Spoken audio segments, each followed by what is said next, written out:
Gift સિટીમાં દારૂની છૂટછાટ અંગેના નિયમો જાહેર કરવામાં આવ્યા ત્યારે અમદાવાદમાં છેલ્લા 3 વર્ષમાં 12,000થી વધુ લોકોએ હેલ્થ પરમિટ લીધી છે, જે અંગે સિવિલ હોસ્પિટલના સુપ્રિન્ટેન્ડન્ટ સાથે ન્યૂઝ 18 ગુજરાતીએ ખાસ વાતચીત કરી। ગુજરાતમાં છેલ્લા 3-4 દિવસથી દારૂનો મુદ્દો છે તે ચર્ચાઈ રહ્યો છે, પરંતુ ગિફ્ટ સિટીમાં પરમિશન આપ્યા પહેલા પણ ઘણા બધા લોકો છે કે જે હેલ્થ પરમિટ છે તે સિવિલ હોસ્પિટલમાંથી લેતા હતા। આપણી સાથે છે સિવિલ હોસ્પિટલના superintendent doctor Rakesh Joshi sir. અત્યાર સુધી સિવિલ હોસ્પિટલમાં છેલ્લા 3 વર્ષમાં કેટલા લોકોએ હેલ્થ પરમિટ લીધી છે? એટલે 3 વર્ષનો ટોટલ આંકડો જોઈએ તો લગભગ 11,500થી 12,000 લોકોએ હેલ્થ પરમિટ લીધી હશે, અને જો દર વર્ષની વાત કરીશ તો 350થી 4100ની વચ્ચે એનો આંકડો રહેતો હોય છે। આની અંદર 25% લોકો નવી પરમિટ માટે એપ્લાય કરેલા હોય છે, મેજોરિટી એટલે કે 75% લોકો રિન્યુઅલ માટે આવતા હોય છે। સર, કેવા લોકોને પરમિટ છે તે આપવામાં આવતું હોય છે? એટલે બાય એન્ડ લાર્જ એના ક્રાઇટેરિયા ફિક્સ છે। 40 વર્ષથી મોટી ઉંમર હોય અને એમની જે આ ખાસ કરીને આવી તકલીફો, ઇન્સોમ્નિયા હોવું કે ખૂબ સ્ટ્રેસ લેવો હોવો કે પછી હાઇપરલિપિડેમિયા, એવા બધા ઇન્ડિકેશન સાથે લોકો એપ્લાય કરતા હોય છે, અને પછી નશાબંધીમાંથી એપ્લિકેશન સિવિલમાં આવે અને અહીંયા આપણે એને ગ્રાહ્ય કરતા હોય છે એના ઇન્ડિકેશન પ્રમાણે। લીકર પરમિટ લેવા માટેની જે ફંડ હોય છે તો અત્યાર સુધીમાં કેટલું મળ્યું છે? એટલે જો નવા વ્યક્તિ એટલે કે નવી પરમિટ જ્યારે આપવામાં આવે ત્યારે 20,000 રૂપિયા આરકેએસમાં જમા થતા હોય છે, અને જે રિન્યુઅલ માટે હોય એના માટે 14,000 રૂપિયા જમા કરવા પડતા હોય છે। સાહેબ, અમદાવાદ જિલ્લામાંથી 11,000 જેટલો આંકડો છે છેલ્લા 3 વર્ષમાં, તો એમાં ફિમેલ કેટલા છે, મેલ કેટલા છે? ફિમેલની સંખ્યા ખૂબ ઓછી છે એવું કહીશું, મેજોરિટી મેલ જ છે। એક્ઝેક્ટ આંકડો તો બધા ડેટા જોવા પડે 3 વર્ષના, પણ ફિમેલ એપ્લાય કરતા હોય છે, પણ આપણે ધારીએ છીએ એટલી માત્રામાં નથી, એકચ્યુઅલી મેલ પ્રિડોમિનન્સ એપ્લિકેશન્સ। અત્યારે કેટલી આવક થઈ છે આ liquor permit? On an average કહીશું તો 4 થી 6 કરોડની વચ્ચે દર વર્ષે એની આવક આરકેએસમાં જમા થતી હોય છે।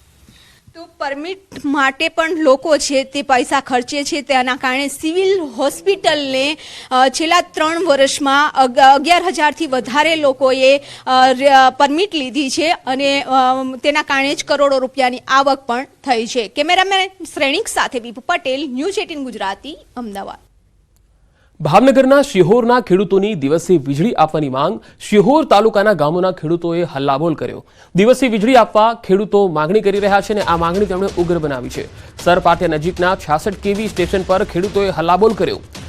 શિહોરના સર, ખાંભા, ભડલી, રવારિકા, ધ્રુબકા સહિતના આસપાસના ગામના ખેડૂતો એકત્ર થયા। રાતના સમયે વન્ય પ્રાણી અને કડકડતી ઠંડીમાં વીજળી આપતા ખેડૂતોને મુશ્કેલી પડી રહી છે, અને તેને લઈને તેઓ દિવસે વીજળીની માંગ કરી રહ્યા છે।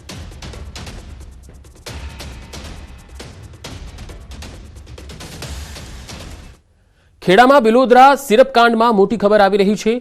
પોલીસે સિરપ કાંડમાં વધુ એકની ધરપકડ કરી। સિરપ બનાવનાર યોગેશ સિંધીના શાળાની ધરપકડ કરાઈ છે।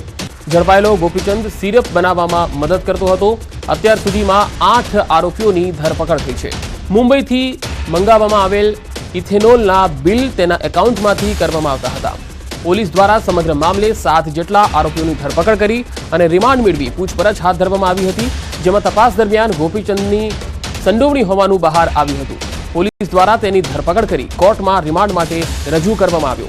સમગ્ર મામલે એસઆઈટી દ્વારા અનેક ખુલાસાઓ થયા છે, જેમાં મુંબઈથી ઇથેનોલ લાવી તેમાં અન્ય પદાર્થ ઉમેરી આ સિરપ બનાવવામાં આવતી, જે સિરપ બજારમાં સેલ્ફ જનરેટેડ આલ્કોહોલના નામે વેચાતી હતી। આ નશાકારક સિરપ પીવાથી 7 લોકોના મોત નીપજ્યા હતા। અત્યાર સુધીમાં કુલ 8 આરોપીઓની ધરપકડ થઈ ચૂકી છે।